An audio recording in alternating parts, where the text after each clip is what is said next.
اللہ اکبر۔ اللہ فرماتے ہیں کہ مثال بیان کیجئے نوح علیہ السلام اور لوط علیہ السلام کی بیویوں کی۔ قانتا تحت عبدین من عبادنا صالحین، دونوں میرے نیک بندوں کی منکوحہ تھی، ان کے ساتھ زندگی بسر کرتی تھی۔ فخانتاہما، اللہ کے حکموں کے ساتھ انہوں نے خیانت کی، اللہ کے حکموں کو نہیں مانا، یعنی اللہ کے حکم کی تعمیل میں زندگی بسر نہیں کی۔ فخانتاہما، اللہ کہتے ہیں فلم یغنیا عنہما من اللہ شیئا، نبی کی بیوی ہونا، نبی کا ساتھ ہونا کسی کام نہ آیا۔ وقیل ادخلوا النار مع الداخلین، جس طرح اللہ نے دوسرے لوگوں کو جہنم میں پھینکا، ان دونوں کو بھی جہنم کا ایندھن بنا دیا۔ اس لیے کسی کے خاندانی تعلق کی وجہ سے کوئی انسان نہیں بچے گا۔ اور دوسرا، سیدنا نوح علیہ السلام، آپ نے جب قوم سے مایوس ہو گئے، اللہ سے دعا کی، رب لا تذرنی فردا، رب لا تذر علی الارض من الکافرین دیارا، اے اللہ اس زمین پہ کافروں کا ایک فرد، ایک گھر نہ چھوڑنا۔ اللہ رب العزت نے دعا کو قبول کر لیا۔ اب جو لوگ کفر پہ زندگی بسر کر رہے تھے ان کی ہلاکت کا وقت آ گیا۔ جب نوح علیہ السلام اور ان کے ماننے والے ایک کشتی پہ سوار تھے اور آسمان اور زمین پانی اگل رہا تھا، زمین سمندر کا منظر پیش کر رہی تھی، اسی اثناء میں سیدنا نوح علیہ السلام نے اپنے بیٹے کو دیکھا، کہا یا بنی ارکب معنا، اے بیٹے تو بھی میرے ساتھ سوار ہو جا۔ بیٹے کے دل اور دماغ میں کفر تھا، کہنے لگا نہیں، کچھ بھی ہو جائے آپ کے ساتھ سوار نہیں ہونا۔ سآوی الی جبل یعصمنی من الماء، کہا وہ پہاڑ کی چوٹی ہے، جوان آدمی ہوں، تیر کے وہاں پہنچ جاؤں گا۔ تو سیدنا نوح علیہ السلام نے کہا قال لا عاصم اليوم من امر اللہ، آج صرف وہ بچے گا جسے اللہ بچائیں گے۔ اور پھر وحال بینہم الموج، ایک لہر آئی، بیٹا ڈوبنے لگا، موج بیٹے اور باپ کے درمیان آ گئی۔ تو اس وقت اللہ کے سامنے ہاتھ اٹھا لیں، یا اے میرے اللہ، ان ابنی من اہلک، اے میرے اللہ، یہ میرا بیٹا میرے اہل میں سے ہے، وَأَنْتَ أَحْكَمُ الْحَاكِمِينَ، تو سب بادشاہوں سے بڑا بادشاہ ہے، اے اللہ میرے بیٹے کو بچا دے۔ تو کیا جواب ملا؟ إِنَّهُ لَيْسَ مِنْ أَحْلِكَ، یہ تیرے اہل میں سے نہیں ہے۔ کیوں؟ إِنَّهُ عَمَلٌ غَيْرُ صَالِحٍ، اس کے عمل ہی اچھے نہیں ہیں۔ جب پھر سوال کیا تو اللہ رب العزت ناراض ہو کے فرمانے لگے، ہاں انہ عمل فلا تسألنی ما لیس لک بہ علم، اے میرے نوح، جس چیز کا آپ کو علم نہیں ہے مجھ سے اب دوبارہ سوال نہ کرنا، اپنے بیٹے کے لیے مجھ سے بچانے کا سوال نہ کرنا۔ انی اعظک ان تکون من الجاہلین، اگر اس کے لیے دوبارہ سوال کیا جسے میں ہلاک کرنے کا ارادہ کر چکا ہوں، میں نبیوں سے نکال کے جاہلوں میں کھڑا کر دوں گا۔ اس لیے میرے عزیز بھائیو، خاندانی وجاہت کوئی چیز نہیں ہے، اللہ کے نزدیک عمل ہے۔ اس کائنات میں سب سے بہتر اور برتر انسان جناب محمد الرسول اللہ صلی اللہ علیہ وسلم، جن کی اپنی زندگی کے اندر 3 بیٹیاں اور 3 بیٹے فوت ہو گئے، پھر ایک ہی بیٹی نظر آتی تھی، سیدہ فاطمہ الزہرا رضی اللہ تعالی عنہا۔ اور ایک باپ کی حیثیت سے آپ سوچیں، جس کی ساری اولاد اس کی زندگی میں فوت ہو جائے اور ایک ہی اولاد بیٹی نظر آئے، اس کے ساتھ کتنی محبت ہوتی ہے، کتنا جذباتی لگاؤ ہوتا ہے۔ اور نبی مکرم صلی اللہ علیہ وسلم اپنی بیٹی سیدہ فاطمہ کے پاس جاتے ہیں، کہتے ہیں بیٹی یہ نہ سوچنا میں محمد کی بیٹی ہوں، میں اللہ کے ہاں کسی کام نہیں آؤں گا، اعملی اعملی، میری پیاری بیٹی عمل کرنا۔ یہ حقیقتاً سیدہ فاطمہ تو اعمال کی بلندیوں پہ تھی، حقیقتاً یہ سبق مجھے اور آپ کو تھا۔ سیدہ فاطمہ جیسی پاک خاتون دنیا میں کہاں ملے گی؟ وہ تو دنیا کی بہترین خواتین میں سے ایک تھی، لیکن حقیقتاً رسول اللہ نے اپنی بیٹی کو نہیں، مجھے آپ کو، ہماری ماں بہنوں بیٹیوں کو کہا تھا کہ اگر نبی کی بیٹی عمل کے بغیر جنت میں نہیں جائے گی تو تم کس خوش فہمی میں بیٹھے ہوئے ہو؟ اس لیے میرے عزیز بھائیو، سیدنا ابراہیم نے مانگا، قال ومن ذریتی، اللہ میری اولاد کو بھی امام بنا دینا۔ کہا لا ینال عہد الظالمین، میرا ظالموں کے ساتھ عہد کوئی نہیں ہے۔ پھر اس کے بعد ہمیں تاریخ بتاتی ہے، قرآن ہمیں بتاتا ہے، سورۃ مریم ہے کہ بنی اسرائیل سیدنا اسحاق سے لے کر سیدنا عیسیٰ علیہ السلام تک 3000 نبی بنی اسرائیل میں صرف ہوئے ہیں، اور ہر نبی کے بنی اسرائیل میں جو بھی افراد تھے کسی نہ کسی نبی کے رشتہ دار تھے، کسی کا نانا نبی، کسی کا ماموں نبی، کسی کا خالو نبی، کسی کا دادا نبی، ہر نبیوں کے رشتہ دار۔ لیکن جب عملی زندگی خراب ہو گئی، نمازیں چھوٹ گئی، تو پھر نتیجہ کیا نکلا؟ اللہ کہتے ہیں فخلف من بعدهم خلف اضاعوا الصلاة واتبعوا الشہوات فسوف یلقون غیا۔ ان انبیاء کے بعد ان کی اولادوں میں ناخلف لوگ پیدا ہو گئے جنہوں نے نمازوں کو ضائع کر دیا، خواہشات کے پیچھے چل پڑے، برائی اور بے حیائی کو نہ انہوں نے سمجھا، تو اللہ فرماتے ہیں میں جہنم کے سب سے نچلے گڑھے میں ان کا گھر بنا دیا۔ تو اس لیے میرے عزیز بھائیوں، ہمارا تو رشتہ بھی کسی نبی کے ساتھ کوئی نہیں، ہم تو صرف ایک اسلام کا رشتہ اٹھائے پھرتے ہیں۔ اسلام کا رشتہ بھی تب ہے جب ہم فرما برداری کی زندگی بسر کریں گے۔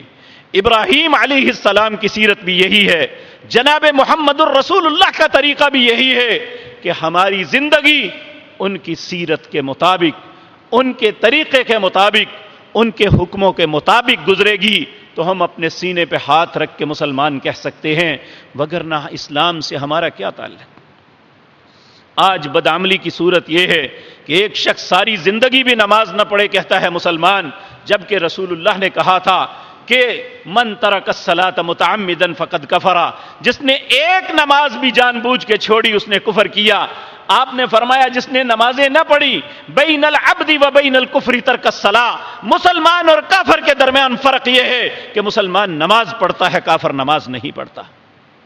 اس لیے میرے بھائیوں، میرے عزیز بہنوں، یہ زندگی کی اہم بات ہے کہ سب سے اہم چیز ہے وہ یہ نہیں ہے کہ ہماری فیکٹریاں بہت زیادہ، ہماری یہ سب کچھ اللہ آپ کو عطا کرے، اللہ ہمیشہ دنیا کی آسودگیاں بھی دے، لیکن دنیا اور آخرت کی آسودگی جس چیز میں ہے وہ نماز میں ہے۔ اس لیے قربانی کا حکم بھی بعد میں ہوا، پہلے کہا فصلی لربک وانحر، پہلے نماز پڑھے پھر قربانی کرے۔ میرے عزیز بھائیوں، پھر اس کے بعد اللہ نے ابراہیم علیہ السلام سے ایک بہت بڑی قربانی مانگ لی۔ یہ بھی سورت ابراہیم کے اندر آتا ہے کہ جب اللہ نے بیٹا دے دیا، پھر انہیں کہا، حکم دیا کہ جاؤ بواد غیر ذی زرع، اس بستی میں چھوڑ آؤ جہاں اس وقت کوئی انسان نہیں رہتا تھا، جہاں پانی کا کوئی کنواں نہیں تھا، جہاں کوئی پھلدار درخت نہیں تھا، صرف ایک چیز تھی، عند بیتک المحرم، اللہ کے عزت والا گھر جو منہدم ہو چکا تھا، جس کی صرف بنیادیں تھی اور کچھ نہیں تھا۔ اللہ نے کہا جاؤ بیوی اور بیٹی کو پکڑو، وہاں چھوڑ آؤ اور چھوڑ کے واپس آ جانا۔ آپ دیکھیں جن کے پاس ایک کھجوروں کا تھیلا ہو، ایک چاگل پانی کی ہو، کتنے دن گزریں گے؟ یہ نہیں سوچا کہ انجام کیا ہوگا۔ سینکڑوں میل سفر کر کے، بلکہ 1000 میل کے قریب سفر کر کے فلسطین بیت المقدس سے چلتے ہوئے مکہ مکرمہ جہاں آج آباد ہے یہاں بیت اللہ کے قریب آ کے اپنی بیوی اور بچے کو چھوڑ دیا۔ جب جانے لگے تو بیوی نے کہا یہ کیا، کیوں چھوڑ کے جا رہے ہو، کس لیے؟ کوئی جواب نہیں دیا کہ منہ سے بات کوئی ایسی نہ نکل جائے، خاموش ہیں، جذبات پہ قابو رکھے ہوئے ہیں۔ کہتی ہیں بتاؤ تو صحیح، کیا اللہ کے حکم سے چھوڑ کے جا رہے ہیں؟ اللہ انبیاء کو ساتھ بھی دیتا ہے تو عظیم ساتھ دیتا ہے۔ اللہ کے انبیاء کی بیویاں بھی بڑی عجیب ہوتی ہیں۔ میرے عزیز بھائیوں، آپ نے فرمایا میں اللہ کے حکم کے مطابق چھوڑ کے جا رہا ہوں، تو اللہ اس ماں پہ کروڑوں درود و سلام بھیجے، کہنے لگے پھر جاؤ بے فکر ہو کہ اللہ ہمیں ضائع نہیں کرے گا۔ اب سیدنا ابراہیم چھوڑ کے پیچھے آتے ہیں، پیچھے آ کے دل بھر آیا، وہ بیٹا جو 86 سال کی عمر میں ملا تھا، اب اس بیٹے کو یہاں چھوڑا، بیوی کو بھی چھوڑ دیا، اب ایک مرتبہ پھر اکیلے ہو گئے۔ دل بھر آیا اور اللہ سے ہاتھ اٹھا کے دعا مانگنے لگے، ربنا انی اسکنت من ذریتی بواد غیر ذی زرع عند بیتک المحرم ربنا لیقیموا الصلاۃ۔ اے اللہ تیرے حکم کو مانتے ہوئے میں ایک ایسی وادی میں چھوڑ کے جا رہا ہوں جس میں کوئی زراعت کی چیز نہیں ہے، کوئی پھل پھول نہیں ہے، کوئی پانی نہیں ہے۔ یہ زمزم کا کنواں بعد میں ایک معجزاتی طور پہ ہوا تھا، وہ ایک لمبی کہانی ہے۔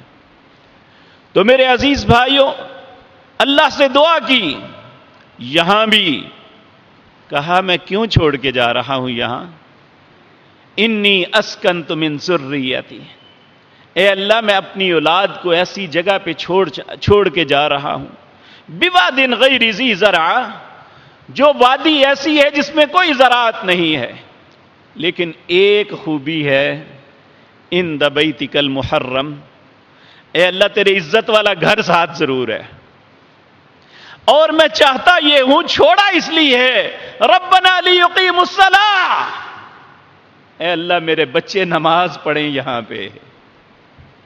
آپ اندازہ کریں اس بات سے کہ نماز ہماری زندگی کی کتنی اہم چیز ہے۔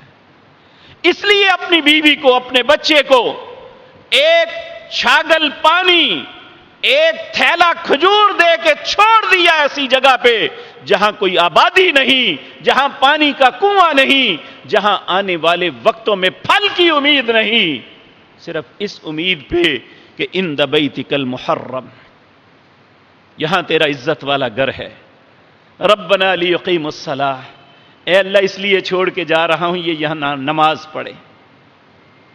پھر آگے کہا، اے اللہ یہ تو تیرے حکم، تیرے بھروسے پہ سب کچھ کر دیا، فَاجْعَلْ أَفْئِدَةً مِّنَ النَّاسِ، اے اللہ اب تو لوگوں کے دلوں کو پھیر دے، محبت ڈال دے کہ یہاں بھاگتے چلے آئیں۔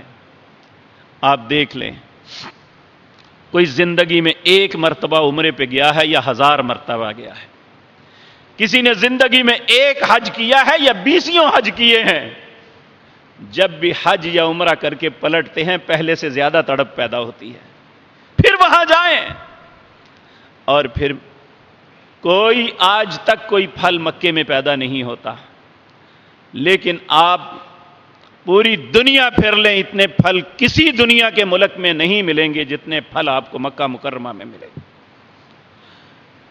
دنیا نے چند لوگوں کو، چند 1000 یا چند 100 لوگوں کو کھلانا ہو تو کئی دنوں مصیبت پڑی ہوتی ہے، بڑی بڑی دیگیں چڑھتی ہیں، پھر کہتے ہیں کھانا کم ہو گیا، لیکن مکہ ایک ایسی برکت والی جگہ ہے، وہاں چھوٹے چھوٹے پتیلوں میں کھانا پکا ہوتا ہے، لاکھوں لوگ صبح سے لے کر شام تک کھاتے ہیں، اللہ نے ایسی برکت ڈالی ہوئی ہے، کبھی وہاں کھانا ختم ہوا ہی نہیں۔ یہ ابراہیم علیہ السلام پہلے سب سے کیا کھانا بعد میں مانگا، رزق طلب بعد میں کیا، لوگوں کی توجہ بعد میں طلب کی، پہلے کہا عند بیتک المحرم ربنا لیقیموا الصلاۃ۔ اب میرے عزیز بھائیو، زندگی کی سب سے بڑی اور سب سے سخت آزمائش سے دوچار کر دیا اللہ نے۔ یہی بیٹا جس کو بڑی محبت سے پالا، جس کے لیے دعائیں کی، جس کے صالح ہونے کے لیے اللہ سے دعائیں کی، اب آزمائش یہ تھی کہ بیٹا صالح ہے یا نہیں ہے، وہ بھی بات مانتا ہے یا نہیں مانتا۔ اللہ نے دنیا کو دکھایا کہ دعاؤں کے رزلٹ کیا نکلتے ہیں، خصوصاً اولاد کے حق میں ماں باپ کی دعا کتنی نتیجہ خیز ہوتی ہے۔ اللہ رب العزت نے سورۃ صافات کے اندر یہ بات ارشاد فرمائی، کہتے ہیں فلما بلغ، اللہ فرماتے ہیں فلما بلغ معہ السعی، جب یہ بچہ جوان ہو گیا اور ساتھ دینے کے قابل ہو گیا، اس وقت باپ کو ایک خواب آئی۔ خواب یہ تھی کہ میں اپنے بیٹے کو اللہ کے راستے میں ذبح کر رہا ہوں، اور باپ جب کئی مرتبہ خواب آئی تو کہا چلو بیٹے سے مشورہ کر لوں، جوان بیٹا ہے، شاید کیا کہتا ہے۔ تو بیٹا چونکہ دعاؤں سے مانگا گیا تھا اور دعاؤں سے پالا گیا تھا، دونوں باتیں میری عرض سن، پھر میں عرض کر دوں۔ یہ بچہ وہ تھا جو دعاؤں سے مانگا گیا تھا اور دعاؤں کے ساتھ پالا گیا تھا۔ اس بچے کے سامنے باپ اپنی خواب بیان کرتے ہیں، کہتے ہیں یا بنی انی ارا فی المنام انی اذبحک فانظر ماذا تری، اے میرے پیارے بیٹے، میں ایک خواب دیکھ رہا ہوں۔ خواب کیا ہے؟ میں تمہیں ذبح کر رہا ہوں، اپنی خواب کے اندر تمہیں ذبح کر رہا ہوں۔ فانظر ماذا تری، تیرا کیا مشورہ ہے؟ یہ مجھے جو خواب آ رہی ہے میں کیا کروں؟ تو بیٹا جواب کیا دیتا ہے؟ اے اللہ ان دونوں باپ بیٹی کی قبر کو نور سے بھر دے۔ اے اللہ ہم تیری منت کرتے ہیں قیامت کے دن ان کے قدموں میں جگہ دے دینا۔ بیٹا کیا کہتا ہے؟ یا ابتی، اے میرے پیارے بابا مشورہ کیا مانگتے ہو؟ یا ابتی، اے میرے پیارے بابا افعل ما تؤمر، یہ تیری خواب نہیں تیرے رب کا حکم ہے۔ کیونکہ اسے پتا تھا کہ نبی کی خواب یہ اللہ کی وحی ہوتی ہے، یہ جھوٹ خواب نہیں ہوتی۔ ہمیں غلط خواب آ سکتی ہے، ہماری خواب غلط ہو سکتی ہے، ہماری سوچ غلط ہو سکتی ہے، انبیاء کی خواب وحی ہوتی ہے۔ تو بیٹے نے کہا یا ابتی، مشورہ کیا مانگتے ہو؟ افعل ما تؤمر، جو تیرے رب نے کہا ہے مان لے۔ ستجدنی انشاء اللہ من الصابرین، تو نے دعاؤں سے مانگا، یہ میری بات ہے، تو نے دعاؤں سے مانگا، تو نے ساری زندگی مجھے دعائیں دی، اے میرے بابا مجھے صبر کرنے والا پاؤں گے میں اس وقت بھی جب میری گردن پہ چھری رکھو گے، میں اس وقت بھی بے صبری نہیں کروں گا۔ یا ابت افعل ما تؤمر ستجدنی انشاء اللہ من الصابرین۔ پھر اللہ ان باپ بیٹے پہ خوش ہو کے کیا کہتے ہیں؟ کہتے ہیں فلما اسلما، دونوں فرما برداری کے لیے چل پڑے، حرم سے چل کے منہر مینا میں آ رہے ہیں۔ آج جہاں حجاج پتھر مار رہے ہیں شیطانوں کو، اس کے پیچھے کیا ہے، کیا حکمت ہے؟ جب پہلے جمرے کے پاس باپ بیٹا پہنچے، شیطان انسان کے روپ میں ماں کے پاس آیا کہ تیرے بیٹے کو تیرا خامد ذبح کرنے جا رہا ہے۔ کہا ایسا نہیں ہو سکتا، کہا نہیں، اسے وہ کہتا ہے میرے رب نے کہا ہے۔ پتھر پکڑ کے مارے، کہا اگر رب کا حکم ہے تو شیطان میرے راستے میں آیا ہے۔ یہ زمین میں چلا جاتا ہے۔ پھر دوسرے جمرے کے پاس بیٹے کے پاس آتا ہے، اسے کہتا ہے تیرا باپ تجھے ذبح کرنا جا رہا ہے، وہ کہتا ہے اللہ کا حکم ہے، تو کون ہے منع کرنے والا؟ اسے کنکریاں مارتا ہے، وہ پھر زمین میں گھستا ہے، پھر تیسرے پہ آ کے باپ کو کہتا ہے بڑھاپے میں بیٹا ملا ہے کیوں ذبح کرنے لگا؟ پھر باپ کنکریاں مارتا ہے، تینوں جگہ رسوا ہوتا ہے۔ اللہ نے قیامت تک کے لیے عبادت بنا دی۔ حج کے مناسک میں ایک اہم منسک ہے، ایک طریقہ ہے، جب تک حج کے اندر جا کے ان جگہوں پہ جہاں ابراہیم نے، جہاں اسماعیل نے، جہاں ان کی والدہ ہاجرہ نے شیطان کو کنکریاں ماری تھی، جب تک ایک مسلمان نہیں مارے گا اس کا حج ہی مکمل نہیں ہوتا۔ اب یہ آگے بڑھتے ہیں، منہر آ جاتا ہے، وہ جگہ جو قربانی کے لیے مختص ہے وہ جگہ آ جاتی ہے، وَتَلَّهُ لِلْجَبِينِ۔ ابراہیم، آپ کل اپنی آنکھوں سے یہ منظر دیکھیں گے، بکرے کو پکڑ کے لٹا کے اس کی گردن پہ پاؤں رکھ کے چھری رکھ دی جاتی ہے، صرف آدھے سیکنڈ کا فاصلہ ہے، وہ چھری نے ہلنا ہے تو اس کا گلا کٹ جانا ہے۔ اللہ کہتے ہیں فَلَمَّا أَسْلَمَا وَتَلَّهُ لِلْجَبِينِ، جب دونوں فرما برداری کے لیے تیار ہو گئے، ابراہیم نے دائیں بل لٹا لیا، اس کی گردن پہ چھری رکھ دی، صرف چلانے کی دیر تھی۔ وَنَادَيْنَاهُ أَن يَا إِبْرَاهِيمُ، عرشوں پہ بیٹھے ہوئے رب نے کہا او ابراہیم قد صدقت الرؤیا، تو اتنا فرما بردار، تو نے خواب کو سچ کر دکھایا۔ ابراہیم نے تو خواب کو سچ کر دکھایا، ہم میں سے کتنے مسلمان ہیں جو اللہ کے حکم کو سچ کر دکھا رہے ہیں؟ کتنے عظیم انسان تھے، کتنے عظیم لوگ تھے کہ عرش پہ بیٹھا ہوا رب پکار اٹھا، وَنَادَيْنَاهُ أَن يَا إِبْرَاهِيمُ، او ابراہیم قد صدقت الرؤیا، تو نے تو خواب کو سچ کر دکھایا۔ قد صدقت الرؤیا انا کذالک نجزی المحسنین، اے ابراہیم جو بھی محسن ہوتا ہے، نیک ہوتا ہے، تیرا رب اس کے بدلے میں کمی نہیں کرتا۔ پھر اللہ رب العزت فرماتے ہیں ان ھذا لہو البلاء المبین، لوگوں یہ چھوٹی آزمائش نہیں تھے، اس سے بڑی دنیا میں کوئی آزمائش نہیں ہو سکتی۔ اللہ رب العزت پھر فرما رہے ہیں اے ابراہیم، تجھ سے بیٹے کی قربانی مانگی، تو بیٹے کی قربانی کرنے کے لیے آ گیا، تو تیار ہو گیا، تو قربانی کرنے لگا، اب میں تیرے بیٹے کو بچا کے جنت سے ایک مینڈا بھیج رہا ہوں، وَفَدَيْنَاهُ بِذِبْحٍ عَظِيمٍ، میں ایک عظیم ذبیحہ بھیج رہا ہوں، تم اسے کرو۔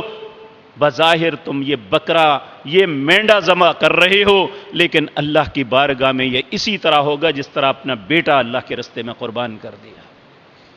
آج ہم اس قربانی کے متعلق پوچھتے ہیں کہ لنگڑا ہو تو کوئی بات تو نہیں ہے، اگر کھیرا ہو تو کوئی حرج تو نہیں ہے، اگر اس طرح کا ہو تو پھر کر لیں، کوئی حرج تو نہیں ہے۔ میرے بھائیو، اس عظیم قربانی کی یہ یاد ہے۔ اللہ فرماتے ہیں وَتَرَكْنَا عَلَيْهِ فِي الْآخِرِينَ، تجھ سے بعد جتنے لوگ آئیں گے میں نے سب کے لیے یہ لازم قرار دے دیا کہ جس کے پاس استطاعت ہے وہ ابراہیم علیہ السلام کے طریقے کو، ابراہیم علیہ السلام کے طریقے کو اپناتے ہوئے اللہ کی بارگاہ میں قربانی پیش کرے۔ یہ قربانی ہے جو خلیج میں لوگ آج کر رہے ہیں، ہم اللہ کی توفیق سے کل کریں گے۔ یہ اس قربانی کا پس منظر ہے۔ میرے عزیز بھائیو، اسے صرف ایک بکرا، ایک گائے کا بچڑا، ایک اونٹ یہ نہ سمجھنا، اس کے پیچھے یہ ساری کہانی ہے، اس کے پیچھے یہ ساری قربانی ہے جس کو ہم ادا کرنے کے لیے تیاری کر رہے ہیں۔ اس لیے ہمیں کوئی ایسا عمل کر کے دو چیزوں سے اپنے آپ کو بچا کے رکھنا، کیونکہ یہ دونوں چیزیں انسان کے اعمال کو برباد ملیا میٹ کر دیتی ہیں۔ ایک شرک سے اپنے آپ کو بچانا، اگر شرک کی موجودگی میں ساری دنیا کی جانور بھی قربان کر دو گے تو اللہ کے ہاں ایک بال کی قربانی بھی قبول نہیں ہے۔ کیونکہ اللہ نے قرآن سورۃ زمر میں کہا وَلَقَدْ أُوحِيَ إِلَيْكَ، اے میرے نبی جناب محمد الرسول اللہ، ہم آپ کی طرف یہ وحی کر رہے ہیں، وَإِلَى الَّذِينَ مِن قَبْلِكَ، آپ سے پہلے جتنے انبیاء اور رسول تھے سب کو یہ وحی کی، کیا؟ لَإِنْ أَشْرَكْتَ لَيَحْبَطَنَّ عَمَلُكَ، اگر شرک کیا تو سارے اعمال برباد ہو جائیں گے، وَلَتَكُونَنَّ مِنَ الْخَاسِرِينَ، خسارے کے علاوہ کچھ نہیں ملے گا۔ ایک تو میرے عزیز بھائیوں اور بہنوں، اپنے آپ کو شرک کی گندگی سے بچانا ہے اگر ہم قبولیت چاہتے ہیں۔ دوسرا، ریاکاری سے اپنے آپ کو بچانا ہے۔ اللہ کو سب سے زیادہ غصہ اس وقت آتا ہے جب انسان اللہ کی رضا کے بجائے اور کسی کو راضی کرنے کے لیے یہ سب کچھ کرے، چاہے وہ اولاد کیوں نہیں، چاہے وہ بیوی کیوں نہیں، ہمیں یہ سب کچھ صرف اللہ کو راضی کرنے کے لیے ہے۔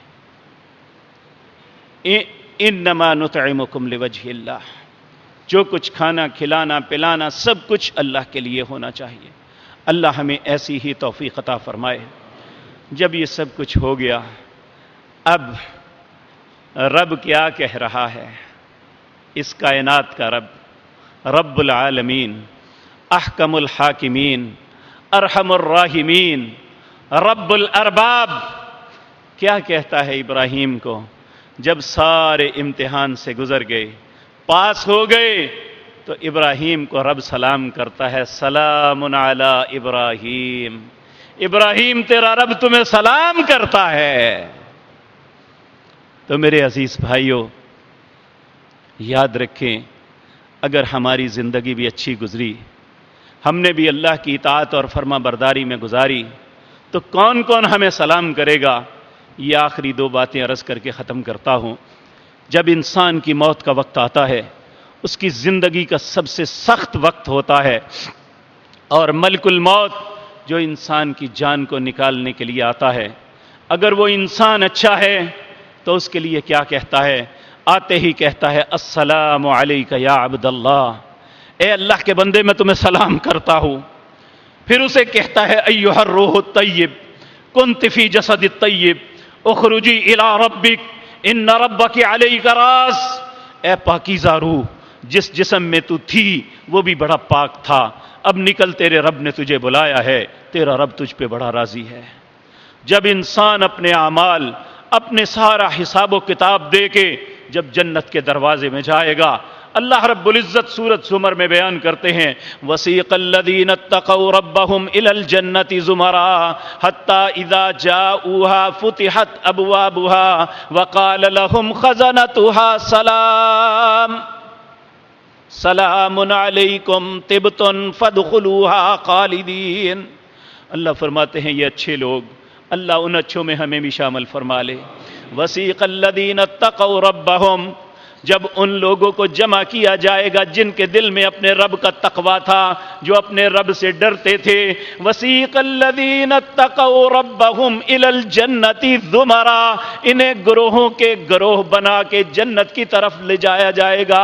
حَتَّى إِذَا جَاءُوهَا، جب یہ جنت کے دروازے پہ پہنچیں گے، فُتِحَتْ أَبْوَابُهَا، ان کے لیے جنت کا دروازہ کھولا جائے گا، وَقَالَ لَهُمْ خَزَنَتُهَا سَلَامٌ، دروغہ جہنم ان سب کو کہے گا بھائی سلام کرتا ہوں تمہیں، طِبْتُمْ فَادْخُلُوهَا خَالِدِينَ، بڑی خوشی کے ساتھ اللہ کی جنتوں میں داخل ہو جاؤ، آج کے بعد ہمیشہ تمہارا گھر یہی ہے۔ اے اللہ ہمارا نصیب ایسا کر دے۔ اور سب سے بڑا انعام سورۃ یاسین میں اللہ فرماتے ہیں جب اہل جنت جنت میں چلے جائیں گے، انہیں جنت میں تقیے، ان کو تختوں پہ بٹھایا جائے گا، یہ دنیا کی ہر نعمت سے فیض یاب ہو رہے ہوں گے، جب انہیں کسی قسم کی کوئی سابقہ پریشانی ذہن کے کسی کھٹکے میں بھی نہیں رہے گی، ہر طرف نعمتیں ہوں گی، تو اس وقت ان کا رب انہیں کہے گا سلام قولا من رب الرحیم، تمہارا رب تمہیں سلام کرتا ہے۔ اور ان کو کہا جائے گا وَامْتَازُوا الْيَوْمَ أَيُّهَا الْمُجْرِمُونَ، مجرموں تم الگ ہو جاؤ، رب کے سلام کے ساتھ تمہارا تعلق کوئی نہیں ہے۔ اللہ ہم سب کو جرائم سے محفوظ رکھے، تو میرے عزیز بھائیوں، یہ نماز، یہ قربانی، یہ اللہ کی رضا کے رستے ہیں، یہ اللہ کی رضا کی علامتیں ہیں۔ ہم انہیں اخلاص کے ساتھ کریں، خوش دلی کے ساتھ کریں، نماز کی پابندی کریں، یہی رستہ جنت تک جاتا ہے۔ اللہ اسی رستے پہ زندہ رکھے، اسی پہ موت نصیب فرمائے۔ اقول قولی ھذا واستغفر